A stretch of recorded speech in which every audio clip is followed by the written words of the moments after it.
जो मौजूदा सरकार है उसने हमेशा मुसलमानों के सिलसिले में इस तरह के बयानात दिए थे, तुम्हारे दो स्थान कब्रिस्तान या पाकिस्तान या कोई इस तरह के, मतलब एक मिसाल मैंने दी है।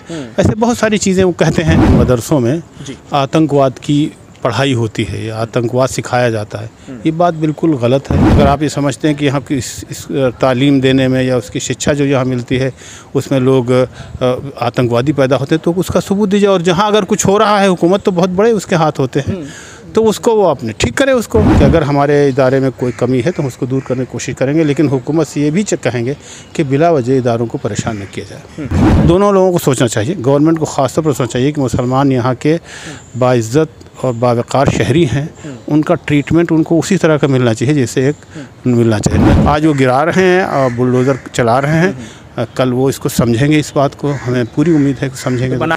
इस वक्त सरकार ने ये सोचा है कि मदरसों का सर्वे कराया जाएगा और मदारिस के इस सर्वे को लेकर इस वक्त एक हंगामा बरपा है। एक हंगामी इजलास जमीयत उलमाए हिंद ने किया है इस पूरे मामले पर, जिसमें तमाम मदारिस के जो प्रिंसिपल हैं और जो मुदीर हैं उनको जमा किया गया है। तो सोचना ये है और देखना ये है कि इस वक्त मुसलमान कैसे देख रहे हैं इन तमाम चीज़ों को, और ख़ास तौर से मुस्लिम तंजीमों का इसमें क्या कदम है और क्या इक़दाम मुस्लिम तंजीमों की तरफ से उठाए जा रहे हैं। क्योंकि जिस तरह से आसम में बुलडोज़र चला और कहा गया कि इस मदरसे के जो एक दो लोग हैं उनके तार आतंकवाद से जुड़ रहे हैं, और ये भी बात सामने आती है कि जहाँ जहाँ किसी मदरसे पर कोई उंगली उठाई जाती है, सीधा लफ्ज़ ये कहा जाता है कि मदरसे के तार आतंकवाद से जुड़े हैं। मेरे साथ जमाते इस्लामी हिंद के नेशनल सेक्रेटरी मोहम्मद अहमद साहब इस पूरे मुद्दे पर बातचीत करने के लिए इस वक्त मौजूद हैं। मोहम्मद अहमद साहब, ये मुझे बताइए सबसे पहले कि इस वक्त जो मदरसों का सर्वे सरकार कराना चाहती है उसमें मुस्लिम तंजीमें किस तरह से सामने आ रही हैं, और अब जो मुसलमान हैं वो बाकायदा तौर पर मुस्लिम तंजीमों की तरफ देख रहे हैं कि आप लोग आखिर करेंगे तो करेंगे क्या?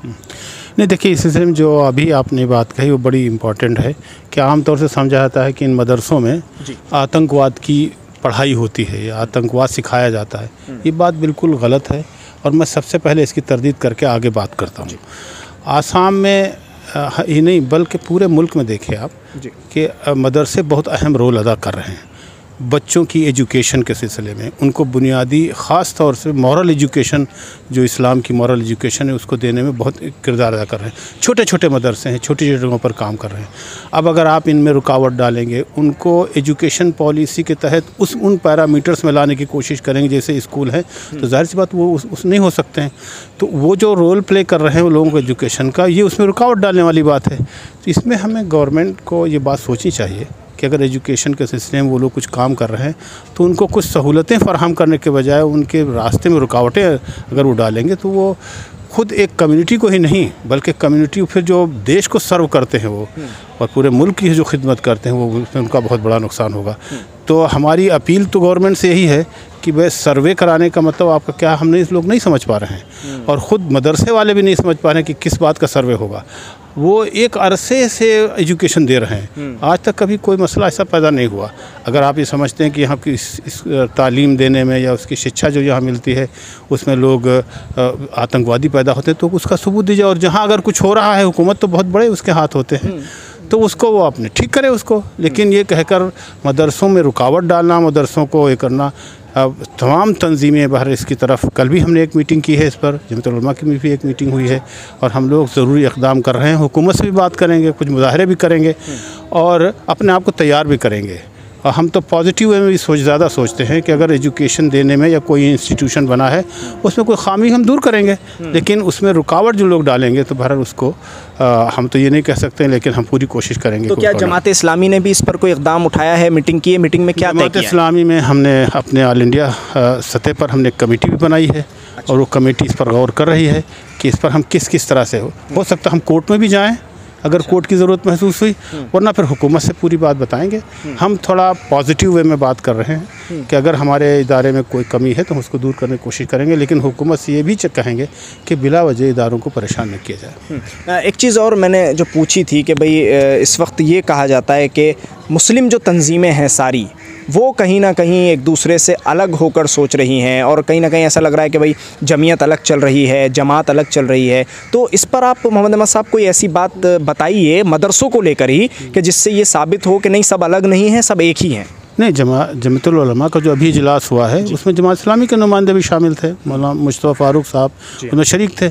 और जब कभी ज़रूरत पड़ती है तो हम उनके साथ होते हैं, और हर मसले में अभी जब वो लोग कर रहे हैं मीटिंग तो हम भी उनके साथ में हैं, और हम प्रोग्राम करते हैं तो उनको भी साथ में लेते हैं। अलबत्ता ये तो ज़रूर होता है कि एक तंजीम है, एक अलग तंजीम अपनी शनाख्त के साथ, अपनी आइडेंटिटी के साथ है, तो उसका कुछ एजेंडा, उसके काम अलग अलग होते हैं। तो लेकिन हम जहाँ इत्तेहाद की ज़रूरत होती है, जहाँ एक दूसरे को ताउन की ज़रूरत होती है, हम बाहमी ताउन के साथ काम करते हैं। हमारा उनसे कोई अख्तलाफ नहीं तंजीमें, बल्कि हम जमात की जो कोशिशों में एक इत्तेहाद बन मुसलमीन की भी है, उसमें यह है कि तमाम तंजीमें और लोग मिलकर काम करें। अच्छा, मुसलमान इस वक्त क्यों निशाने पर है, मैं ये भी आपसे जानना चाह रहा हूँ, क्योंकि लेकिन एक तरफ बात की जाती है कि भाई मुसलमानों का साथ दे रही है सरकार, मुसलमानों को करीब कर रही है अपने से, लेकिन वहीं कहीं ना कहीं मस्जिदों से लाउड स्पीकर उतारने की बात हो जाए, या घरों पर बुलडोज़र चलाने की, या अब मदरसों पर बुलडोज़र चलाने की, तो क्यों मुसलमान निशाना? नहीं, देखिए, इससे पहले भी जो मौजूदा सरकार है उसने हमेशा मुसलमानों के सिलसिले में इस तरह के बयानात दिए थे, तो मुसलमान भी उनसे दूर हुए।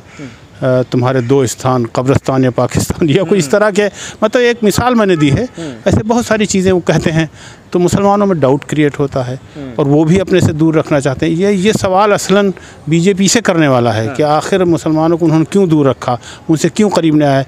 जब आप उनको बुरा भला कहते हैं या उनको मारने की बात करते हैं या वो, तो ज़ाहिर सी बात मुसलमानों में दूरी पैदा होती है। तो ये हमारा ख्याल है दोनों लोगों को सोचना चाहिए, गवर्नमेंट को ख़ास तौर पर सोचना चाहिए कि मुसलमान यहाँ के बाइज़्ज़त और बावकार शहरी हैं, उनका ट्रीटमेंट उनको उसी तरह का मिलना चाहिए जैसे एक मिलना चाहिए, न कि ये उनको पहले से ही कोई चीज़ें तय करके की जाती हैं, वो सही नहीं है। एक आखिरी बात आपसे पूछना चाह रहा हूँ कि जिसमें ये भी है कि मदरसों पर जब बुलडोज़र चल रहा है, आसाम में चल गया, कहा जा रहा है उत्तर प्रदेश में भी चला है, तो इसको बचाने के लिए, इसको रोकने के लिए एक तरीक़ा तो ये हो रहा है जो आप लोग कर रहे हैं कि कोर्ट जाना, बैठकें करना और कोई एक लाहे अमल तैयार करना, लेकिन उसके अलावा जो आम मुसलमान है और जो मदरसों से जुड़ा है या नहीं जुड़ा है, वो क्या करें? जो छोटी बस्तियों में रहने वाला मुसलमान है, जहाँ इक्का दुक्का छोटा एक मदरसा है, वो कैसे सिचुएशन को समझेंगे? वो तो चाहेंगे कि भाई आया जाए सामने एकदम।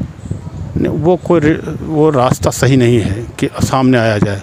हुकूमत जब कोई इक़दाम करती है, कोई स्टेप लेती है, तो उसके पास ताकत है, क़ुव्वत है, वो कर लेती है।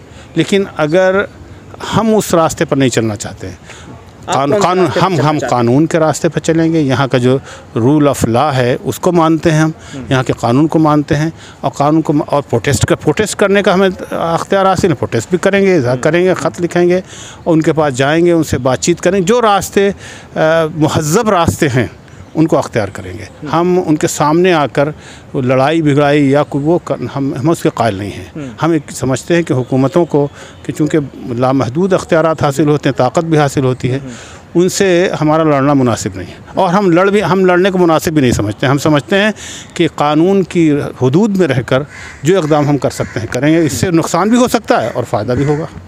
फ़ायदा मुझे ज़्यादा मालूम होता है, नुकसान कम लगता है। आज वो गिरा रहे हैं और बुलडोज़र चला रहे हैं, कल वो इसको समझेंगे, इस बात को हमें पूरी उम्मीद है कि समझेंगे। बना के देंगे फिर वो उनको देना चाहिए। अभी हमने जहाँ मांग करते हैं ऐसी? नहीं, हमारी तो खुसूस डिमांड है। जहाँ इलाहाबाद में उन्होंने कुछ लोगों के जावेद का मकान गिराया या किसी और लोगों को ढाते हैं, हमारा पूरा मुतालबा है उनसे, और कानूनी लड़ाई भी हम लड़ रहे हैं कि जब कभी हमारा फैसला होगा तो आप उसको देना पड़ेगा आपको बनाकर। ठीक, शुक्रिया मोहम्मद अहमद साहब बातचीत करने के लिए। जमात इस्लामी हिंद के नेशनल सेक्रेटरी मोहम्मद अहमद साहब हमारे साथ इस वक्त मौजूद थे। उन्होंने साफ लफ्ज़ों में कहा है कि मदरसों को लेकर मुसलमान कम्युनिटी पूरी और उसके साथ साथ तमाम मुस्लिम तंजीमें इस वक्त काम कर रही हैं, और जमात इस्लामी हिंद में भी एक बड़ी बैठक इस पूरे मामले को लेकर कल हुई है, जैसे जमीयत में हुई है उसी के साथ साथ एक हंगामी इजलास और बैठक की गई है। ऑल इंडिया लेवल पर कमेटी बना दी गई है जमात इस्लामी हिंद की तरफ से, और कोर्ट जाने का भी पूरी तैयारी जमात इस्लामी ने इस पूरे मामले पर कर ली है।